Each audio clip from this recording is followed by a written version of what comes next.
Well, it gives me great pleasure to welcome you all to the next in our CRADLE Seminar Series. And I'd like to welcome all the people in the room at downtown and all of those who are coming in online. So this is going to be a mixed event. Sometimes we have these seminars and we invite people from all around the world, from exotic locations, doing strange and wonderful things. But this time, we're actually going to stay at home. And we've got two of our senior researchers here talking about some interesting, very interesting current projects. So that's our focus today. Now, the one thing I want to clarify is that you have to read the title with a pause in the middle. This is not a seminar on measuring feedback literacy and feedback in doctoral studies. It is two seminars. One is measuring feedback literacy, full stop, and that will be conducted by my colleague Phil Dawson, and we're allocating half the time for that, including discussion. And the other one is on a completely different topic. Just happens there's a bit of a feedback overlap here, and that's on feedback in doctoral studies by my colleague Margaret Bearman. We have the Q&A enabled for those of you online, and I'd like to encourage you online in particular, although you can do it if you're in the room as well, if you're so inclined, to post your questions in the Q&A and to give a tick for questions you particularly want to see addressed. We will be following our normal online pattern, and that is we will have half an hour for each person, including some discussion. We will then break on the hour, and we will continue informally after that. So the first seminar is from Phil. First presentation is from Phil, and he's talking about measuring feedback literacy. But I just wanted to say briefly what feedback literacy is, just in case you hadn't come across this very strange idea in the past. Students need to be feedback literate in order that they should be able to cope with the expectations we now have of them in feedback processes. No longer do we see feedback as students getting comments from a member of staff and then reading them and saying, well, yes, I want to do something about that. That's the end. We are encouraging feedback literacy in order that students should be able to actively take feedback processes for their own ends and do things with it. So the definition that we came up with a few years ago was student feedback literacy are the understandings, capacities and dispositions needed to make sense of feedback information and to use it to enhance work or learning strategies. And Phil's not going to be talking about the concept of feedback literacy, but he's going to be talking about how do we measure it. Over to you.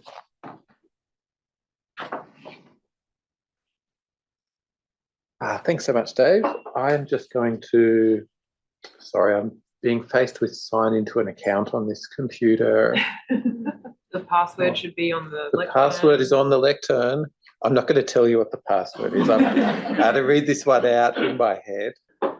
All right, we got it. All right. So, yeah, I'm going to be talking about measuring feedback literacy. When it goes. All right. Here we are. So, yeah, I'm Phil. Dave's given the briefest of introductions to what feedback literacy is. I'm going to talk about measuring it. Now, I am assuming that we are seeing this online, and I'll find out if we're not. We're not seeing it online. We're not seeing it online. Are we seeing it online now? Now we are seeing it. We're seeing it online? Fantastic. Thank you very much. All right. So, yeah, I'm Phil. Want to talk about measuring feedback literacy. You'll see there my email address. If you find this stuff interesting and you're interested in some translation of the scale I talk about or some work using it or something else, do get in touch. My Twitter's there and the slides, that link will give you a copy of these slides, and I'll have that link at the end of the slides as well if you want to hold your judgment on whether you want to use your limited internet quota on downloading the slides till then. I also do improv comedy and it tends to get more laughs than that joke did. Okay, in this talk, I want to talk about three things. Firstly, why you might want to measure feedback literacy. Secondly, how we might conceptualise it and perhaps some of the implications of how you might conceptualise it on how you might measure it. And thirdly, some learnings from a scale development process. So the main reference for this is that paper there. And I really want to say thank you to my colleagues, Yanza from Education University, Hong Kong, Anastasia Lipnovich from City University, New York, Joe Tai from CRADLE, Dave Boud, Paige Mahoney, all from CRADLE. This was an epic process that we went on in developing a scale to try to measure feedback literacy, and it was a wonderful team project. But however, the stuff that I say, if they disagree with it, they don't have to own it. It's all on me. So why measure feedback literacy? Well, you might want to measure it to support individuals in self-reflection. This idea is that just like the quiz in the magazine that tells you which member of a boy band you are most like, that people might have a desire to see, you know, how is my feedback literacy? People might want to reflect on that. You might want to understand cohorts of students. You might have a new cohort of students and feel like something's up with feedback. We're not quite connecting on this. Maybe there's a different sort of feedback literacy in the cohort to what I'm used to. You might want to understand intervention effectiveness. You might be doing some sort of intervention to improve student feedback literacy. I would point to a really great literature review by Tegan Little and colleagues published last year on this. There are a bunch of feedback literacy interventions out there, but it's not really any of them where the effectiveness of them has been measured. Or you might want to look at the relationship between feedback literacy and other outcomes. So I'll let you know a little secret. There's not really a study so far that says that feedback literacy is linked with some other improved outcome, like improved learning. We don't have that sort of concrete evidence that improving this will necessarily improve this. If we look at the parallel concept of feedback-seeking behaviour in business contexts, there is evidence of a statistically robust but quite small improvement with improved feedback seeking to improved workplace performance. We don't have that for feedback literacy. That's why you might want to measure it.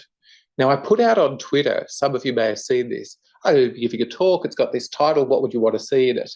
And like most of the comments I got back were, why would you want to measure it? That's a terrible idea to try to measure feedback literacy, etc. So I have another slide.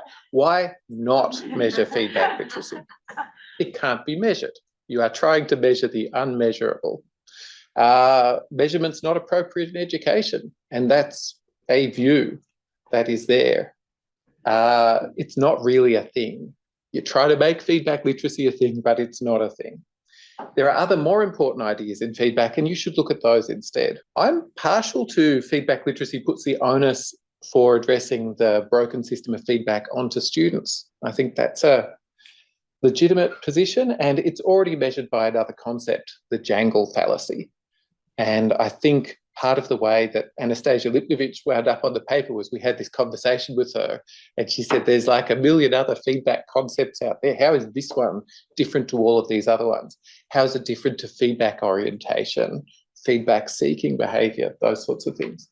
Now, should you hold one of these views, there's the door and the exit button. No, should you hold one of those views, it's totally legitimate. You can feel that way. I hope you find what I have to say interesting.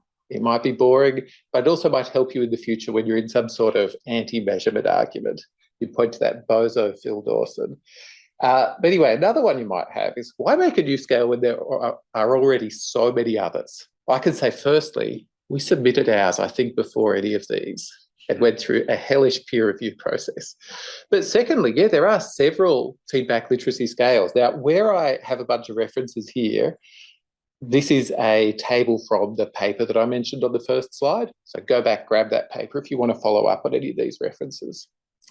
But yeah, there's so many others. So why make a new one? Well, we've looked at those and come to this sort of idea that how we conceptualise feedback literacy influences how and even if we might measure it. Is feedback literacy an attitude that I hold towards feedback, an orientation towards it, a behaviour? Is it some sort of knowledge that I have about feedback? Is it a capability? Is feedback literacy situated or generic? Do I have this feedback literacy I can carry with me to everywhere? And I don't think it's necessarily portable to everywhere. Yesterday, I was in a coaching session for an upcoming Melbourne International Comedy Festival show that I'm in. We're getting coached. And all my wonderful feedback literacy that I have when reviewer 2 gives me horrible comments, that I'm actually pretty good with that, did not get deployed yesterday when my coach was saying, hey, Phil, that was great. That was great. But how about you try this? No. It's not necessarily generic and portable across all contexts. Is it individual? Is it ecological? Is it a shared thing that we have? Is it a property of the environment? And also, is peer feedback part of feedback literacy? Is the capability to generate comments for others part of your own feedback literacy, or is it something else entirely? Those papers that I mentioned before take a bunch of different views on some of these, and some of them we didn't extract data on, but they focus on different things. Something we really found was they didn't really focus on what students did in feedback. They focused on what students thought about feedback, what their knowledge about feedback was, what they thought somebody should do in a feedback situation, but they didn't really focus on what do you actually do in moments of feedback. And building off sort of Dave's intro, feedback's shifted, and it is now pretty much about what students do in feedback. It's less so about what the teacher does in this sort of modern conceptualization of feedback. So if we want to measure it, we can't just focus on what do you think about it.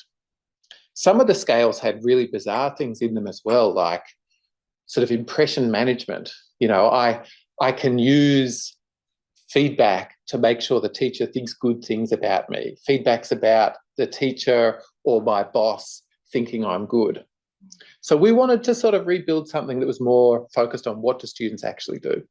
We built this instrument, the Feedback Literacy Behaviour Scale. It's an individual self-report instrument to measure feedback literacy behaviours. So feedback literacy behaviours, stuff you do in feedback situations. In our context, as a learner, as a student, it's generic. The prompt is, think about what you usually do in your studies and rate how often you do these things.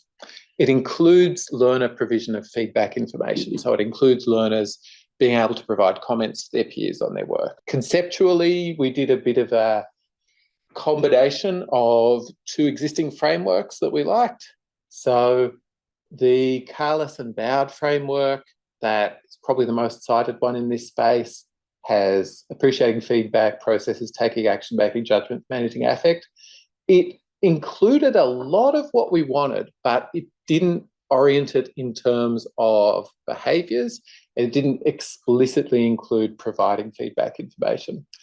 And then Malloy, Boud, Henderson on the left there was more framed in terms of what students do in feedback processes, but it was huge and it didn't quite cover off on everything the way that we wanted to. So we've combined them into that. From a scale design perspective, those are our subscales. So I'll go through them real quickly. Seek feedback information, fairly straightforward, your capability to seek feedback. Use feedback information. You get the feedback information, but then what do you do? How do you use it? Making sense of information. One of the challenges in feedback is we've all received comments and we're like, what the hell does this mean? There's a capability in terms of making sense of it. There's behaviours people do. Providing feedback information, the capability to provide feedback information to peers, and managing affect. Yeah, if I were designing and labelling these now, I'd probably call that making productive use of emotions or something, because I think managing affect does have a bit of a keeping a lid on it sort of sound to it, but this is our sort of affective emotional side of things. The validation of the instrument involved expert review of 45 items that we started with, down to 39 items, trialled with 350 people. We arrived at a final instrument of 24 items in 5 factors spread across those 5 you saw. Used confirmatory factor and rash analyses. It's got reasonable test, retest reliability. and it has conceptually appropriate correlations with Big Five. To let you in on a bit of a thing that we probably should have done ahead of time, we didn't specify hypotheses in terms of what those should have been. And a reviewer told us, just, kind of go back and pretend you did, which is crazy. We chose not to do that. So I'm just saying something we should have done was lay out explicitly what those were. But looking at it now and theorising about how sort of the Big Five should connect with feedback literacy behaviour, the directions of those correlations seem sensible. Now, scales are but one way of measuring feedback literacy. And I've ripped this off from Anthony R. Antino Jr. on Twitter. This little one. Should you use a scale to measure something? Well, is there any other method to collect the data? Yes, use that method. No, consider a survey. And we considered a survey, and I'm not saying that it's the only way to measure feedback literacy. There are others, but for the sort of work that we are doing now, we are running an ARC discovery project. Our participants are going to be thousands of student participants. We want to do interventions. We want to see at that sort of level the impact of those interventions. A self-report scale is something that we see as one appropriate way to look at this.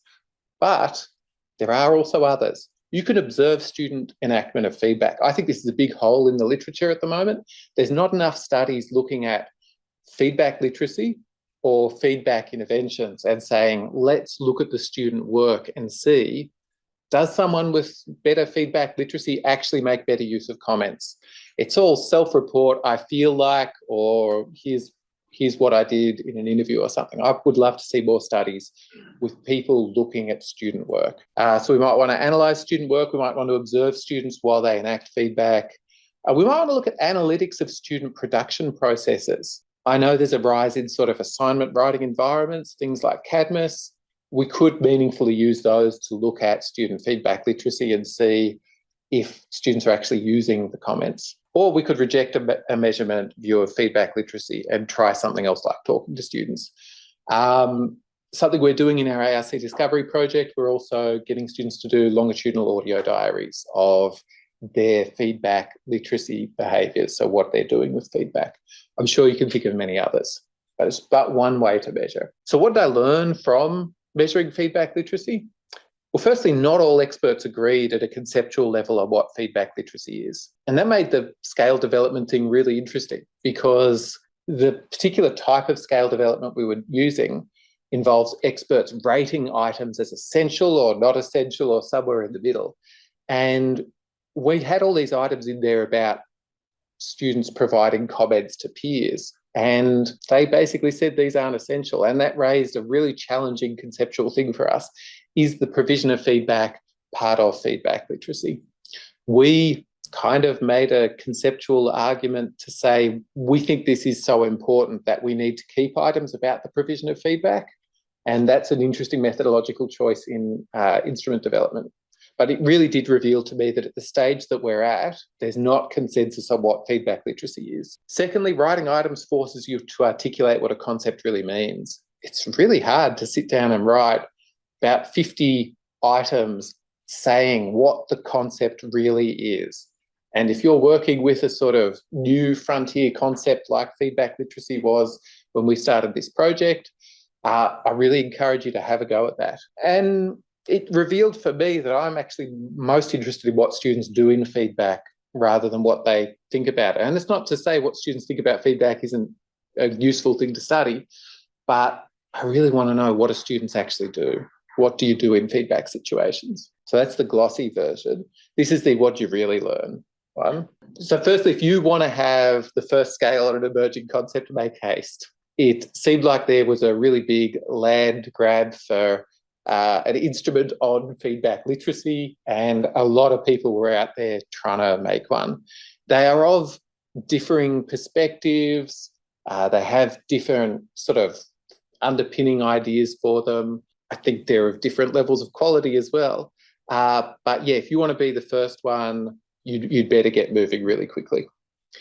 Secondly, higher ed readers don't want to see the statistics. I should have known this before, but So previous experiences on this one include being told to explain what p-values are in a paper, like to the reviewers, being told you shouldn't use confidence intervals, what the hell is that? In this paper, it was basically the statistical part of the paper kept getting pushed from like main body to appendices to supplementary online materials. That was an interesting thing for me because, you know, this paper is really a statistical instrument, but higher ed seems to not have a love of that. And finally, you know, once again, measurement's useful, but not the whole picture. Our instrument can tell you some things, but it really can't tell you everything. So I give to you the Feedback Literacy Behaviour Scale. It's available for free there on that site. There's several translations in progress at the moment. We're using it in an ARC discovery project. It's one of our measures of feedback literacy, but not the only way we're trying to understand feedback literacy. Email me if you want to discuss this, if you want to discuss using the instrument, translating it, anything like that, and grab a copy of the slides there. Thank you all so much. I think we have a little bit of time for Q&A now. Thanks. Thanks very much, Phil. You've been revealing the kind of the really dirty secrets of doing research rather than just a nice cleaned up version you always see in the publications. Any questions from the room? And then if not, I'll go to the online. Haven't lost online, have we? I think, Amita, you were first there. And Joe's got a mic, great, because I think we have probably about 10 times as many people online as we have in the room. Thanks, Phil. I'm wondering what you feel if students can be feedback literate as defined by Malloy, Bowden, Henderson, and like not succeed. Yes, they can be feedback literate and not succeed.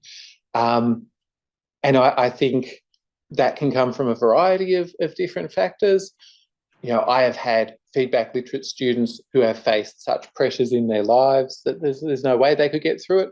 I also think if the system of education is fundamentally broken, then no matter what you do, can't turn useless feedback information into useful feedback information. Yeah, thank you. That's a good one. I think just up the back there, Margaret. Yeah. And then we'll take one from online. Yeah. Well, I totally agree with you about your statistics because I'm a statistician. And my question is, supposing students think that let's take the example of reviewing. I sent an article and the reviewer sent me the comments. And sometimes, as you said, we feel that the reviewer has not understood our work. So what can we do in a situation like that? Because their feedback doesn't look that smart. What is the situation if I try to measure that here? Oh, I think that's a really interesting one. So I think within our sort of framework, I'm not sure where that sort of challenging and going back to feedback is. It's probably in the seeking feedback information part of it. But yes, certainly engaging in that kind of dialogue back to the reviewer is really important. Their reviewer comments have an interesting gatekeeper role that they don't necessarily have in some other contexts. So it's not just about you improving your work, it's about you getting through this hurdle as well. So it's not kind of pure, beautiful feedback separated from horrible practical consequences. Yeah, very interesting. And commiserations about being a statistician in this field as well. I don't understand what they have done. It was a poor life choice, but you'll live to it. Yeah. Thanks, Peter. We'll take one from online next. I've got one from an anonymous attendee. Is it really useful or valuable to encourage development of a measure for a concept that is currently in its early stages of development and lacks consensus or clarity? Oh, that's a great question. Thank you, anonymous attendee. I'm going to imagine you're wearing that sort of Guy Fawkes mask to come in here and try and burn down the thing. Yeah, look, I think that's fair. My view is that we do have some degree of shared understanding about what feedback literacy is at its core, at the sort of level that Dave was talking about. Developing an instrument like this can help us understand, going through those sort of survey development processes. I know we overruled the idea of providing feedback as being part of it. But yeah, I think it is, because I don't want students to have to sort of wait for 10 or 20 years before there is some sort of consensus on what feedback literacy is. I think students of today deserve to have some help with how they deal with feedback and have us robustly evaluate that help that we provide. And I think an instrument can help. There's one over here. I'm interested in the category provide feedback information. So this raises a discipline-specific epistemology that different feedback will mean different things to students from different disciplines. And obviously, if they're in a discipline where they're giving feedback, receiving feedback may or may not have a different meaning to them. Have you found any differences across disciplines at this early stage? Look, in the scale development process, we didn't find any disciplinary differences, but I can't say we had enough sort of participants there to really be able to identify that. So it wasn't our sort of goal. It's certainly something. So right now we're designing interventions across a variety of different disciplines to try and deploy. And that disciplinary difference is something that we're going to be looking for. It's always fascinating with feedback literacy. We get into a lot of conversations about how narrow is the context in which it's transferable. Is my feedback literacy as a higher education researcher only really applicable in that, or is it me as like an office worker, me as a human being? How sort of transferable is any of this? So great question, John. Thanks. Another one online. Yeah, Matthew Hillier asks, does seeking also include recognising feedback as feedback, in that there are many forms of feedback? He thinks having teachers flag what they are doing as feedback would help students recognise it.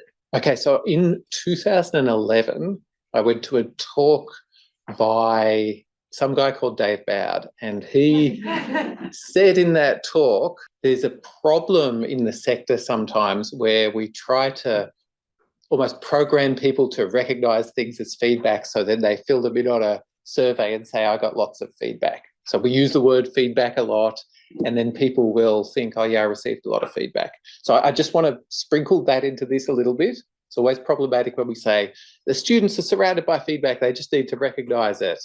We do still have a responsibility to improve feedback. But yeah, certainly we want people to seek feedback, to see it in places.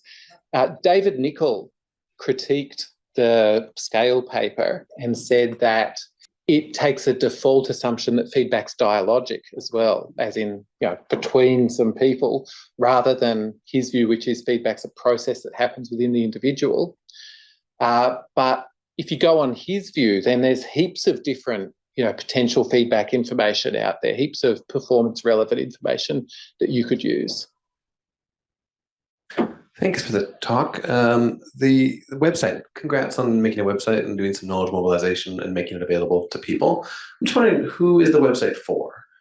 Oh, the website right now is literally, here's a copy of the scale, and here's how you download the scale. It's a work in progress, yeah? Oh, yeah. Oh. It's purely just had a few moments to chuck it up there.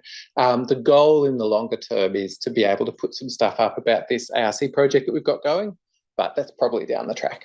Okay, excellent.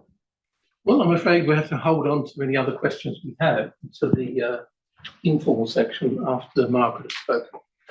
So thanks very much, Phil.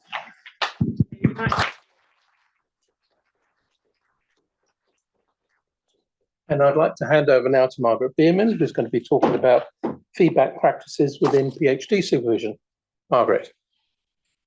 Thank you so much, Dave, and thanks, Bill. And we were chuckling over lunch today saying that you really couldn't get, in some ways, more opposite ways of thinking or researching feedback if you tried, and quite different sites as well too. And I think Bill's work really also highlights some of the differences between how we think about feedback in teaching and learning in the academy and how we think about doctoral supervision. And there are overlaps and there are points of difference. So I'm talking about feedback practices within PhD supervision. I think I mentioned feedback literacy once, so there is a little dusting of it in there for you. I'd like to start by acknowledging the traditional custodians of all the unceded lands, skies and waterways on which Deakin staff and students come together, and pay respects to ancestors and elders of Wadawurrung, Eastern Ma and Wurundjeri country. And I'd also like to pay my respects to Boon Wurrung country, which is where I generally reside.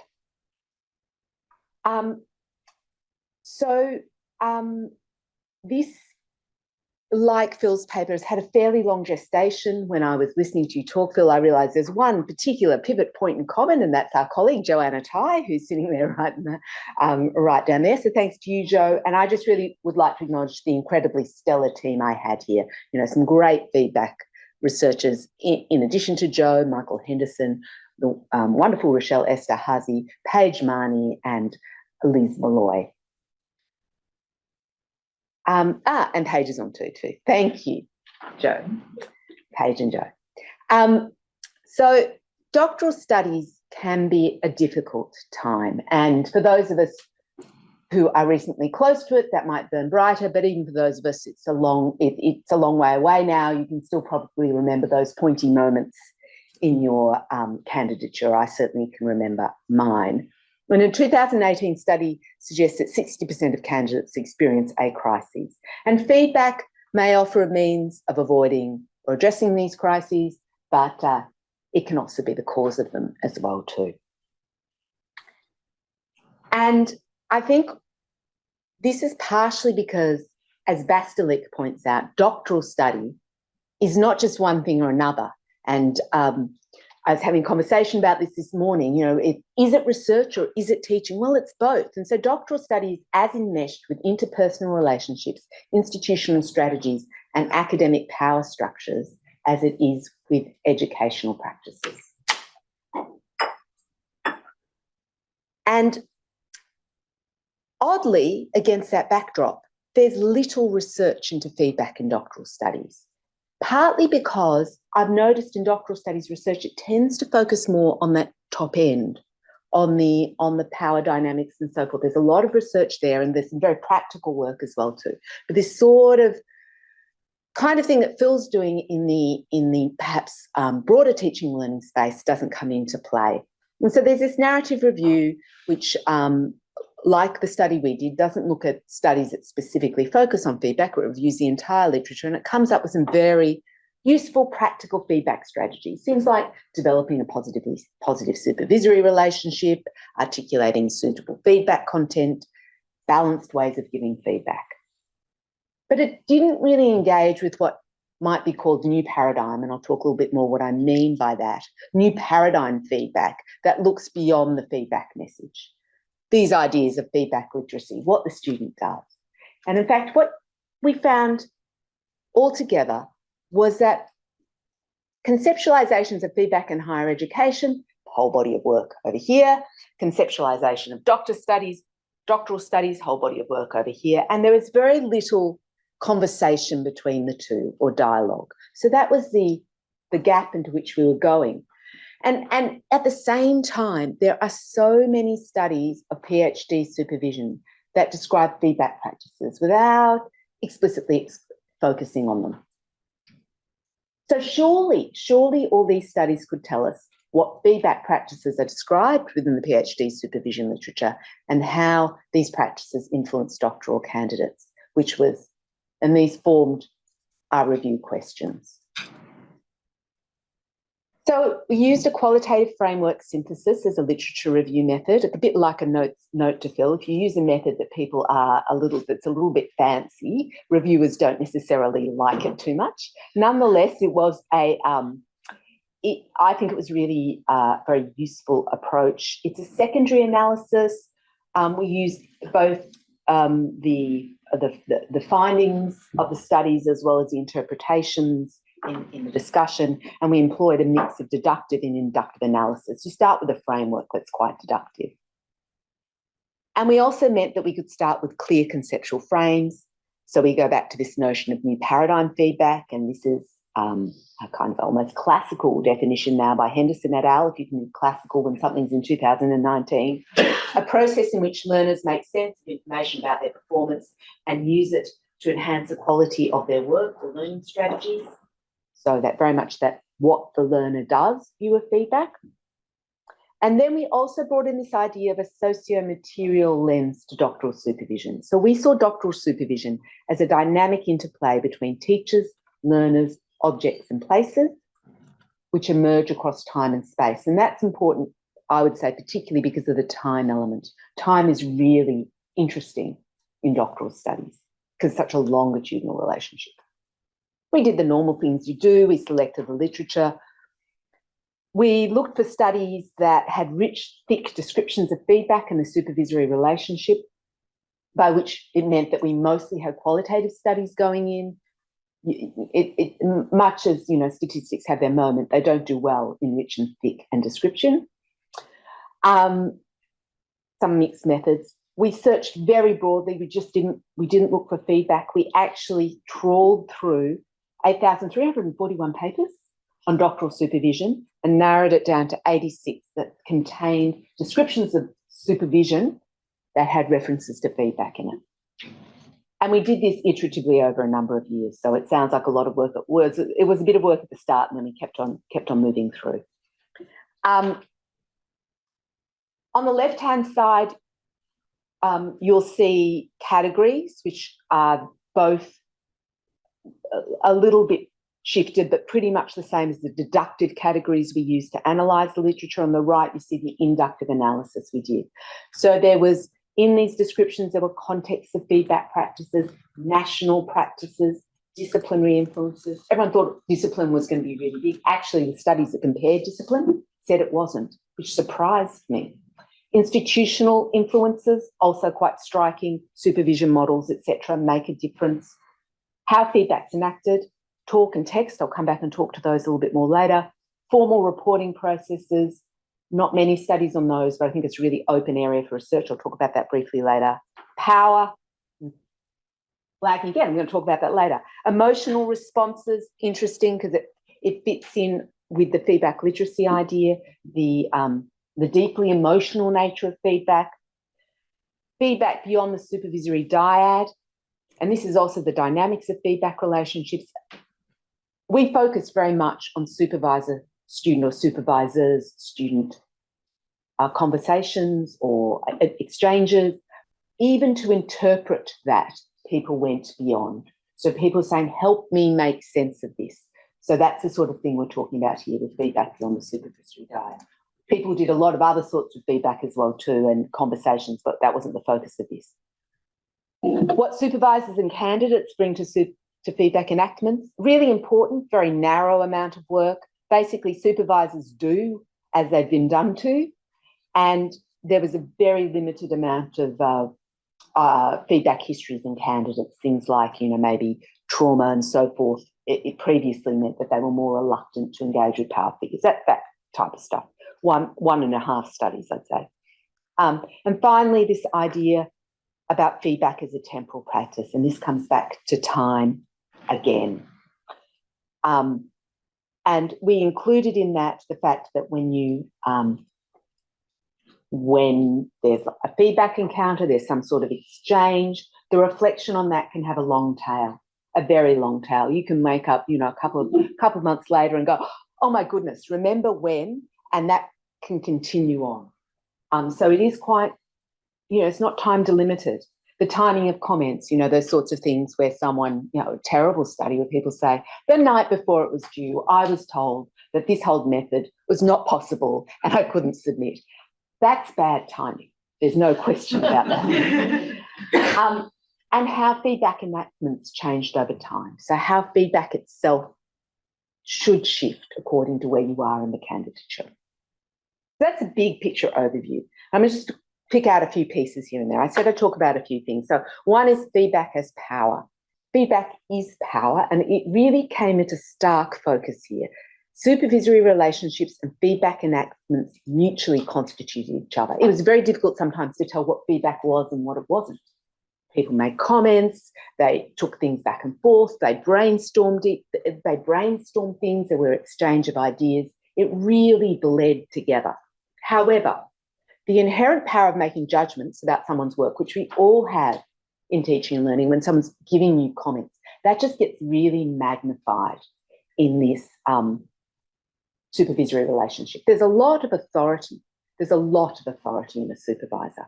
And this latter point was really marked. Through feedback, supervisors controlled the progress of their candidates. And this is what I mean by power.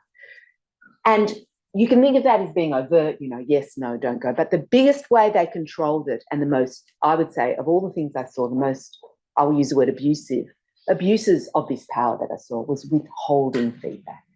So the non-provision of feedback was a significant exercise of power, and it was really problematic, this disengagement. And the more engaged people were, and the more they worked with people, the less, oddly, the more they put in, I suppose, in some ways, it diminished that effect. But there's no getting around it. I'll pick up this thread again at the very end. So talk. People don't talk a lot about talk as feedback in higher education, mainly because it's often in the big worlds that we have, and often in disciplines it's not present, but it's one of the biggest modalities in supervision. People throw an idea out, and then its proposition can be countered, it can be debated, it can be expanded, and that's full of feedback and commentary and sort of co-development. And people made these sorts of comments. Talking not only helps to clarify thinking, it shifts the student's role from writer to external reader or observer. Really interesting. Or this sort of idea that talking is also just really collegiate. We have a cup of coffee, mull over what he's been reading, talk about his ideas, basically embed him in the department and give him a sense of belonging. So talk does some really nice things. Doesn't always, though. Sometimes it can leave people completely bemused. I don't understand if they're happy with me or angry because they never show it. You can't see something on his face. So sometimes it can be a nothing zone and people can really struggle. And this latter quote, it's just a discussion of what you do when your advisor does something really, it's an American one, your advisee, your candidate is doing something maybe unethical, or something you regard as really problematic. This quote, I will sit people down and kind of grab them by the nose and say, stop it. Do you realise, first of all, what you may be doing to yourself, and second of all, what you are doing to me? And I find that quite an interesting quote, because it kind of cuts across, I mean, clearly this is not a good thing to say in my view, but it cuts across a lot of the things that are at play here. Supervision is often stuff that's done together. When you do joint papers, everyone has a stake, and things can get a little bit, inappropriate. Whether it's a response to inappropriate behaviour or not, this is really not how you should really be talking to someone. So talk was where we saw the worst sorts of conversations rather than in text, but also the best. Text, they were most valued by students. Comments, mostly take the form of comments on thesis. There's a lot more literature on actual feedback here, sort of linguistic analysis of this sort of thing. It intersects with talk, and I like this quote because it comes back to feedback literacy, and you're just talking for how you weren't sure if your scale would pick it up, but I think this is a sort of behaviour I think it's really interesting. I look at each comment, revise, by applying those I understand and agree with, but come back to supervisors to clarify those I don't understand and argue for those I don't agree with. A nice, sophisticated discussion there by the student. Or it can be entirely directive. When someone puts track changes in the text, I just clicked accept all changes. And I know as a supervisor, I always try and resist putting track changes in because that's what happens, and try and put comments on the side, but sometimes I too just put in the track changes. And it's quite a powerful notion to put in track changes into someone's text. The last one is time here. I spoke about time briefly and how the notion that feedback should shift over time. This is you start with giving one sort of feedback, and then over the candidature it shifts, because everyone said the point of a PhD is you start off being a novice, and by the end of it you should be able to go out and do a research, something of the research on your own, under your own steam. You could say independent at the end. How people got there was a little bit unclear. So one student noticed, at first they would offer suggestions, but in last year would just circle things and expect me to know how to improve. So the quality of feedback did change. This second quote is a very interesting study, and I think it's the one where I thought the new paradigm is really starting to come in. It's a later study. And in this, they describe how supervisors actually, the students asked a question here, exerted some feedback literacy, asked for some information about performance, but the supervisor didn't give what the student wanted. Instead, they talked about the various ways one can make decisions. And in doing so is teaching her about what an independent researcher might do. So you're getting a sense that they're actually teaching in a way as much as commenting. And this last quote, and there was a bit of work on this, and this isn't from this study, but one of my favourite studies in the pool was when someone put a recorder in the doctoral students' rooms and they just listened to them, they analysed how they yakkered about their supervisors. And there was a bit of this here. So this student described this behaviour. Once my supervisor was very unhappy with my work, then I responded exactly how I thought he wanted me to, since he would be responsible for letters of reference and job opportunities. Since this time, my supervisor has been very happy with all of my work. So there was a fair bit of report of supervisors saying, oh, they've gotten so much better, and candidates saying, I've just gotten better at placating my supervisors. And there are a few people I've supervised in here, so thank you for all the placation that I've had over the years. Some practical strategies. These are very few. Look, I just think we need to think about feedback as being sophisticated. These are sophisticated modes. And perhaps one of the biggest challenges we have is how can we expect supervisors to be so sophisticated? But the strong supervisor-candidate relationships, Rollo Jawi's work on the Educational Alliance and Health Professions Education, that relational work is really important. Multiple perspectives on candidate work. We didn't have a time limit. Earlier studies, one supervisor, one student. I think it's definitely, there's no question, it's better to get more voices on things. Explicit orientation to standards. We had a little bit of that in the last slide by saying this is a way that someone might make decisions. What might someone do in practice? There are some other opportunities that we saw were not within the synthesis. So I'm going to call these out. These are things in the higher ed literature that we didn't see in the literature. Deliberately build evaluative judgment. Develop feedback literacy. Explore feedback as a process for learning to learn. That's a self-regulated learning sort of literature. And all those things really are about come to this point of saying, everyone's saying, oh, the student will become more dependent through feedback, but not really exploring how. These modes all offer a how to that. Attending to emotions through supervisors sharing their own challenges. So this is a sort of idea, and I noticed that, Phil, you did a fair thwack of that before, talking about, the front stage and the back stage of developing a feedback literacy instrument. These things are really important. Otherwise, people don't know some of the backstage of what we do, and it is emotional work.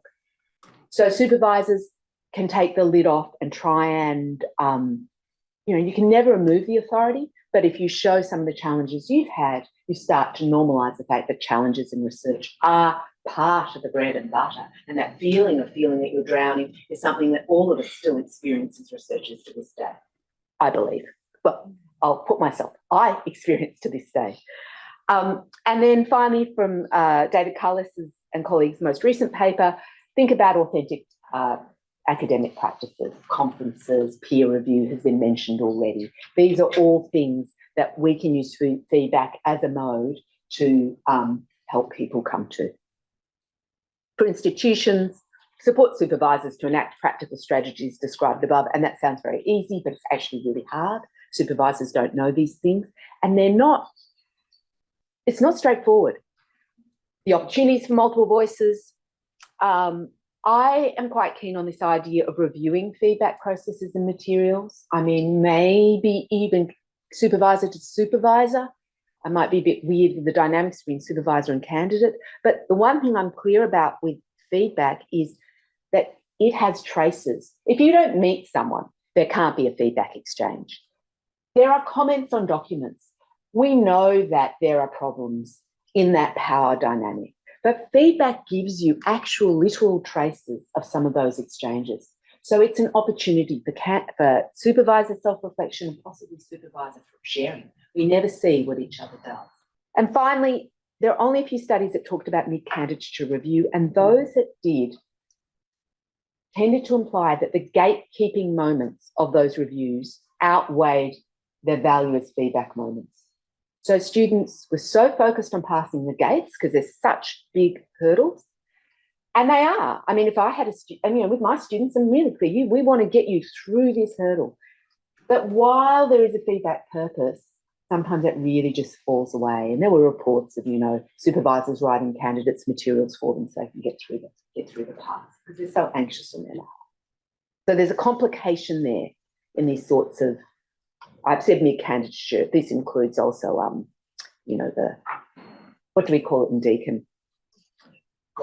Confirmation, thank you. Lots of it, colloquium, yeah. Okay, so this is it from me. There's considerable value in directing supervisors and candidates to think in this space. Dialogic exchanges about work, it really, I think, is really very powerful. And I suppose the too long don't read version is enhance feedback, you enhance supervision. And there's a mozza of references. So, And Joe's doing the yes, lovely. actually the hybrid model is so difficult to organise for some reason when we're in the flesh. Yeah. Any questions from the face-to-face? Yes. Perfect. You've got a mic right next to you. Thank you, Margaret. This is fascinating, and I think you may have a bigger audience, bigger readership for this work, because people who never read education research supervisor, they may actually do that. I'm interested, you said you had the national variability as one of your sub-themes. Can you comment a little bit on that one? What did you find there? Well, it just is a national movement. So a lot of governments have, you know, how they fund PhDs. So this is an international study. So things like the one example that sticks in my mind is that China had some mandates about how doctoral students needed to publish. They needed to publish a certain number of papers, and that had a huge influence on how feedback and candidature unfolded. There was a lot of stuff around cross-national boundaries as well too. So cross-cultural exchanges, that type of thing. A lot of work on international students, some mostly but not always, coming to, you know, UK, Australia, that kind of thing. Sometimes more less obvious that direction. Like there were situations where supervisors and candidates came from different countries, and that was a considerable point of interest. Basically, it's hard because different people have different cultural expectations of what a doctorate is, how feedback operates, and it takes a long time to get into the rhythm. But like everything else, it is, I think, really bound by that supervisor-candidate relationship. If that's good and that's strong and there's decent exchange, then those things can be overcome. Thank you. I'm wondering if you could speak more to the point that you were making towards the end about kind of the idea of developing potentially a mini-me rather than an independent researcher with their own unique way of expressing themselves, and kind of what the role of like the measurement of PhD students, like, you know, you've got 3 years to get through, you know, you want to be, you know, you might have multiple supervisees, and the ways that might shape the ways in which supervisors provide feedback. If you can just speak to maybe some. Could you, hang on, but can I get clarification from you? Do you want to talk about that vis-a-vis independence, what you're talking about later? Yes. Yeah. Cool.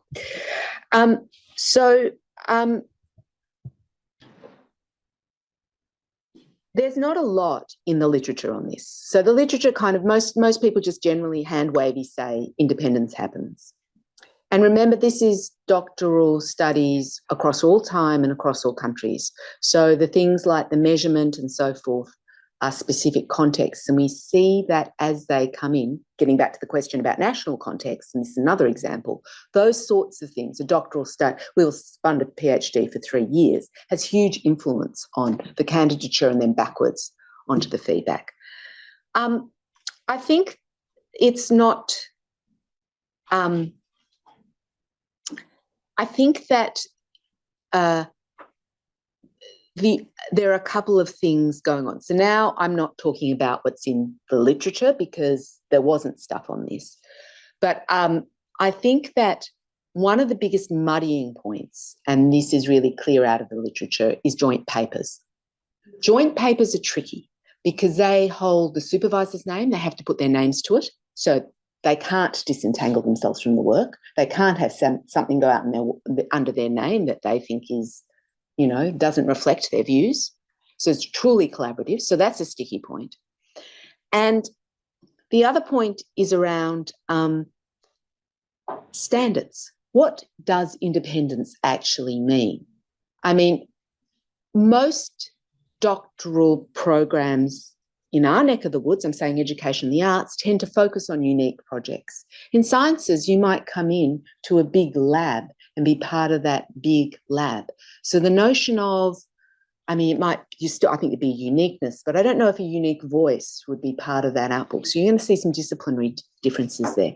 So I suppose I would argue that those ideas, evaluative judgment, feedback literacy, feedback as a process of learning how to learn, are the best things that you can turn to, because attunement to standards, I think, is more important. If you look at standards, and I don't mean standards in the sense of a competency, something that you need, but the general idea of what good looks like in the field, then I think that you help people start to understand what they will be aiming for when you're no longer there. So that's very classical evaluative judgment, feedback literacy work. That would be my reflection. It's time for one more question. Sorry, which that's I think a long we should question. take from online.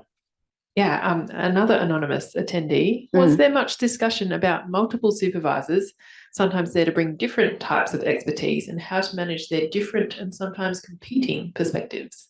Yeah, there was a bit of talk about that, and both supervisors and students sort of seemed to manage it in the dynamic. One student said, I just let my supervisors rip, and then when they've sorted it out, I put in my 2 cents. But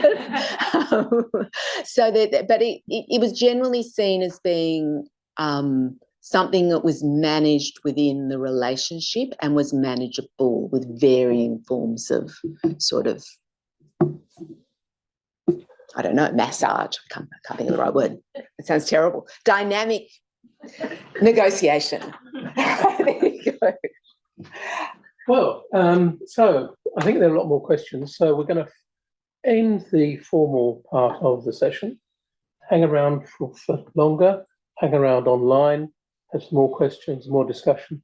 Include Phil as well. So I'd like to thank Margaret very much for being stimulating and provocative.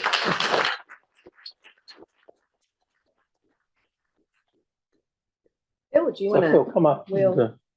I'd said how this works is if you want to sneak out and grab tea, I think there might be a cake out there, but we'll stay here and answer any further questions and keep on chatting generally for the next. Just trying to distract me with cakes. Stay here and ask the hard questions. Any more? Yeah. I've got a mic as well. I guess this is relevant to both of you. I'm curious for your perspective on how pragmatism can fit in here, because, and I think especially with PhD, but also with student projects, there is feedback at the start, which is how this could be the best thing ever. And then there's the feedback that happens maybe towards the end, which could be very different to that, knowing that the student has to finish, or there is another constraint on the project. I have a view. I actually think we should do more of the pragmatism at the start, and I think it really helps. I think the bounding early is a really useful thing. And I think that bounding can include not just the work, but the expectations of what's possible, what you can do with the PhD. I mean, I think we need more of that pragmatism in the admission sort of first chats we do before people have filled the paperwork in. Because I think, sadly, sometimes people get to the end, they didn't get to do the project they wanted to do because they wanted to do this, but they could only do this. And they're looking at a job market that's not quite what they thought it might be. So, yeah, pragmatism, we are on board. We are so on board. And I think also methodologically, we're on board with pragmatism as a set of two studies to pivot onto something totally different. Yeah. I think it's a really important point. Is there anything? Yeah, there's more online. Might go one back to Phil. How might technologies focused on feedback support or perhaps provide data that align with the feedback, the FLBS framework? Yeah. Are there any metrics to consider? Yeah, that's really interesting. So I think if you look at the factors in that, certainly seeking feedback is something that we could do better to track. The studies that have been done of do students access the feedback that is so carefully written by their educators show that in various contexts between, 10 or 20% up to, most feedback doesn't actually get accessed. And I think that's a really basic thing that we could be doing more of. I have seen people talking about using AI to try and see if comments that are given to students are represented in the students' revised work. I think that's interesting. I think there's some potential challenges with chucking student work into AI. Don't go and do that willy-nilly. But there's opportunities to be able to try and study that for sure. Hi, can I return to pragmatics? So imagine, Margaret, that you had the opportunity to influence the way an institution was building supervisor capacity and candidate experience around feedback. Like, imagine that. I'm imagining. Okay, great. So everybody has the milestones. We have to have them. It's a text of requirement that we have progress reviews. There's so much effort. There's so much work goes into that moment. It focuses the attention of the candidate and the supervisor. How can we intervene to make it useful rather than just a bloody nightmare for all concerned? Say you could influence that process. What would you advise someone? I've had the joy of seeing those milestones unfold in a variety of different contexts. So I've seen them, and other of my colleagues, Dave, you will have seen more different forms of milestones and you could, than I can imagine. So the ones that work best, in my view, are the simplest. And I think the complexity is a problem. It's complex enough and it's hard enough. I think a milestone, like any form of assessment, does two things. You're saying a student has met the mark. I think we need to look to the minimum amount of work that a student has to do to make some sort of guarantee, or we can assure that. Then I think on the other side of things, I think that I don't want to do anything more complicated because I think complexity here is problematic. But I do wonder if there's an opportunity for some kind of almost formal loop afterwards. We sit down with supervisory team and maybe someone in the faculty, because we've got a faculty chair there, but all they ever do is, they type out the form, that's a burden. But what if there was, like a little bit further down, an opportunity for a conversation? I think you can never remove the tension. It's always there, but I think we look at ways of leveraging it more. And I think that the more we reduce we can't reduce the stake, but we can reduce the requirement in order to help. That's like off the top of my head. So Phil, did you have anything you wanted to add to that? No, nothing that would be beyond just me as a supervisor. I think. Do I think I'm coming from anything more? And I think every supervisor will have every supervisor will have a view. I think, the more we can do to make it a genuine feedback process, and we tend to have this view of feedback that it's not feedback unless there's some sort of change.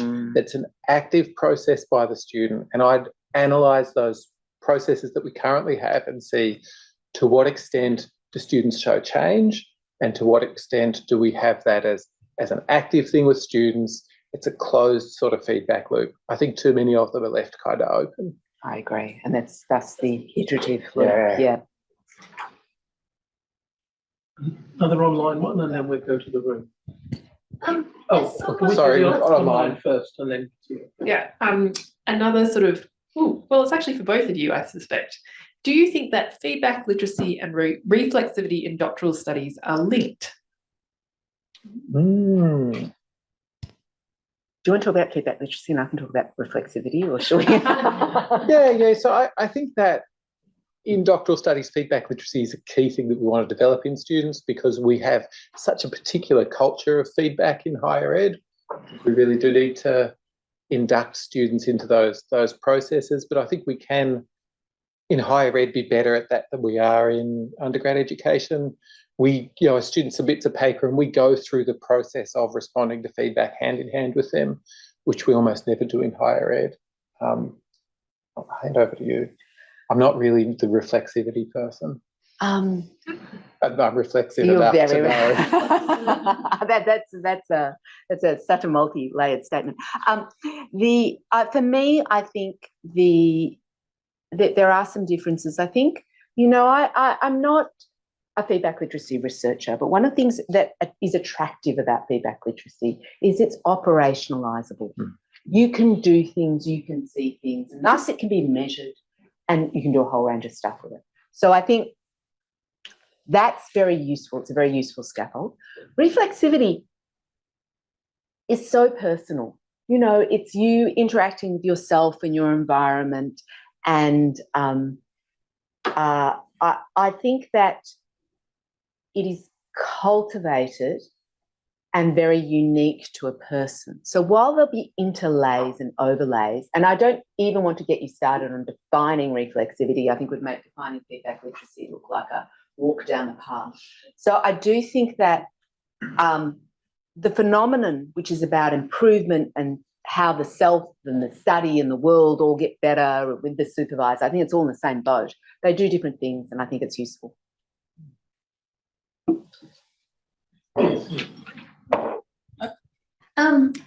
Look, I have a number of comments I could say. One that totally resonated with me, Margaret, was that I have a student at the moment who is from Kingdom of Saudi Arabia, and the learning or the occasional biting of my tongue or the opportunities for conversation and understanding or greater understanding between where we're both coming from take up more time than the looking at her work. It is a very interesting space to be in.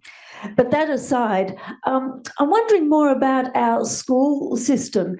And Phil, are we getting any greater sense of what feedback might mean in our undergraduates now? In some sense, given that our current generation of high school students are presumably, well, so to speak, more eloquent or more forthright in wanting certain things from their education? So trying to read between the lines here. You're saying students are demanding more of us, is that? Well, I'm not very often in the undergraduate space, but I'm wondering whether we're seeing in undergraduates more of a vocalness in expecting feedback from us or wanting feedback from us. Yeah, there's been some reports of students demanding feedback or whatever. There's a disjoint between the higher ed feedback literature and the school's feedback literature, almost a complete disconnect, which is kind of weird. But yeah, it's funny because when studies are done where students are told you won't routinely get feedback, if you want feedback, then you fill out this form and you'll get it. It's no more work. You just got to, when you submit your thing, almost tick a box to say, I'd like feedback. Good chunk of students actually don't want it. So it's kind of surprising. There may be some students who are along the lines you're saying, but there's also some who's just kind of uninterested. And I can confess, in my first year of uni, those printouts on the massive dot matrix A3 printer that my computer code was marked on, it wasn't punch cards. But those annotated things must have been burned by someone at the end of the day because I never picked them up. I didn't. Why would I? I was passing. What's the point?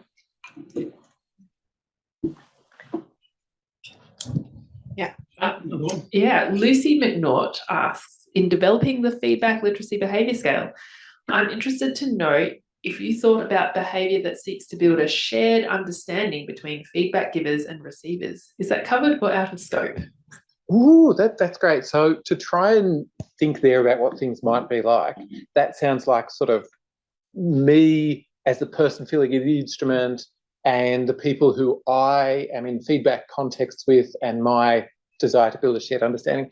We've got some things around sort of making feedback requests and asking for some sort of specific information in there. We've got some things about trying to provide comments that are going to be useful to the individual, but there's not stuff about negotiating that shared understanding. I'd say not necessarily formally out of scope either, but it also wasn't recognised by anyone in the development process as something that was missing. So really fascinating comment. Also, is it a behaviour? That's me. Is it a behaviour? So Joe's saying is that process of negotiation about what, I don't know. It's something you do, so maybe, I'm not sure. My question might also be out of scope, but let's give it a try. You indicated that there's a sort of feedback literacy that's kind of unique to higher education. And so I'm wondering how we might consider broadening feedback literacy if we're indeed committed to preparing students for non-academic trajectories. That's an excellent idea. And our feedback literacy project, the Discovery Project, we're actually looking to see if we can develop students' feedback literacy over the course of their studies, but also then follow them into the workplace and see to what extent does this stuff actually transfer over to these new contexts. There's feedback literacy research that is outside of the higher ed context in the sort of health space. Margaret, as the health person, do you want to talk to that at all? Yeah, so a lot of Christy Noble and Liz Malloy's work looks at it in the undergraduate space in health, and I've been doing some postgraduate work looking at specialty training, so very high end people working and learning at the same time. And I have to say, and this is very nascent still, my feeling is, interestingly, at that point, you've hit the limits of feedback literacy. People are looking as hard and as long as they possibly can for feedback. They're doing the best that they can. So I'm wondering, this is very useful for your ARC project, that maybe it's the transition points that are interesting rather than, because once you're in a work environment, often, managerial literature, feedback seeking beside, you start to get into the groove of how feedback is done in a professional context, I suspect. Yeah, did you want to say something, David? Yes, can I just add one thing as one of the members of the team on the scale. One of the things we tried very carefully was to ensure that the items were written so they weren't level specific. And indeed, we tried to bend over backwards to ensure they weren't making assumptions about the particular educational context that people were in. So this means that for our Discovery project, we think we can use the same scale for what goes on within the university and what goes on in the first year of the workplace. And indeed, although we haven't deliberately designed this, it is also, because of the way it's written, potentially useful for looking at feedback literacy in schools. And the other thing we very carefully did was to recognise that people have taken for granted assumptions about what feedback is. For example, comments that teachers make about my work, and try to avoid that in the scale construction of the items. So we think our scale is much better than all the other ones right up. It is much better. And this is one of the joys about working in CRADLE is whenever you're doing a project about feedback and you're gathering data, we tend not to use the word feedback when we're in an interview with someone about feedback, because it just comes with so much other stuff in their minds about what feedback is. We want to start from a point of this phenomenon that we're actually interested in. I want to say one last thing, that we are working on a MOOC as well. We had a little chat about it this morning. and something to develop people's feedback literacy and particularly do behaviour change through like health behaviour change type ideas. And we're targeting that just at people who are involved in feedback processes. So you might be in work or in learning or wherever else. There's not much more online. Any more in the room? Yes, Daniel. This is for Margaret, I guess. Might need to pause for Mike. Yeah. So for Margaret, in doctoral supervision, just thinking practically, how could you get feedback on your feedback? Have you thought about what you might do? Yeah, absolutely. Because, I mean, as I was saying before, I think it's too pointy to ask. The relationship's very difficult. So the sorts of things that I think that would be useful, sorry, Jack, is that I think that comments are actually one thing that could be tracked. So you could ask someone to review comments with permission, obviously, from everyone involved. That's straightforward. I also think that in the way that in the medical, and Damien and I do health research together, in the way that we talk about having observers come in, I think it'd be really interesting to have an observer come in and pop into a supervision session and then have a conversation with the supervisor afterwards about, you know, what's going on and how they could do better. I think those types of things. Obviously, there's performance. Obviously, all those things are performative, but I think it's better than not doing it. Supervisors might run a mile, but I still think it'd be very good for them. Now, in the long run, if ChatGPT becomes better than the supervisor, what is your situation?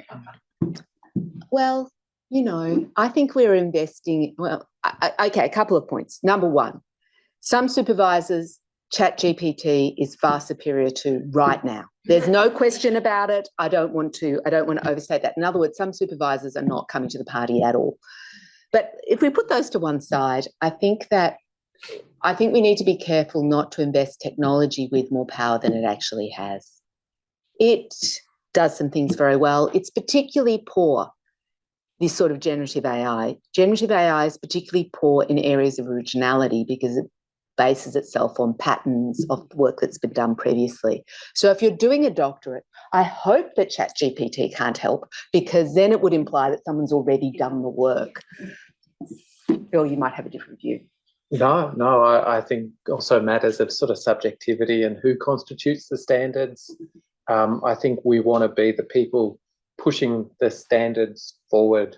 There's all those classic cases of what is it, the double helix paper that got all these rejections before it finally got published.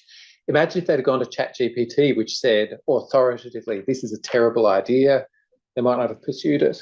Absolutely. I think there's something useful to having a supervisor who might budge a bit with their feedback, who's that bit human. Exactly. I mean, PhDs, people are coming up with things that you know, I've been in plenty of supervision meetings and gone, oh my goodness, I hadn't thought of it that way, or isn't that extraordinary, or haven't you just? And so there's a dynamic there. And I think, can I go on my little bugbear just for a moment across all of this? So it's just back to that notion of standards and orienting towards what good looks like, exactly what you're saying. It runs through, I think, both of our talks with feedback. It's something that you need to be able to do. Okay, thank you very much. I'd like to finally wind up this session now, and it's very interesting that that final discussion about feedback on feedback. And you want us to give us to give you our feedback? No. We don't have happy sheets anymore. Right? You know, I used to run workshops a long time ago, and you handed out these sheets, and the whole point of the sheets was for the participants to say what a wonderful time it had. And we then went away and we all felt good. But no, it's to do with the difficulty of engaging supervisors with feedback, and indeed the difficulties of students many, many years after graduation even being able to give feedback to the supervisors then. When I was at UTS, one of the things that we did is we brought in a family therapist to run a session on research supervision. And one of the things that she did was that she took us through our own traumatic family experiences with our supervisors. And what happened was it surfaced a whole lot of things that the people who participated there had never, ever said to their supervisors that they really should have said, they believe they should have said, and they've been staying with it. And that raises a very interesting question. It goes back to the power dynamic idea that the thing about the relationship with the supervisor, it goes on for a very, very, very long time, probably until the supervisor dies. Maybe I shouldn't leave on that. That's impressive. So you could have a happy sheet, or you could be left with the fact that you're stuck with something until the supervisor dies. That's your alternative. Yeah. So I think what we are understanding now is that we're seeing much more of the dynamics, understand how those processes work, and particularly with this issue of multiple supervisions or supervisions that genuinely involve a team, then I think we can start to overcome some of the things which have been rather gross deficiencies of the past. So I'd like to thank Margaret and I'd like to thank Phil for this.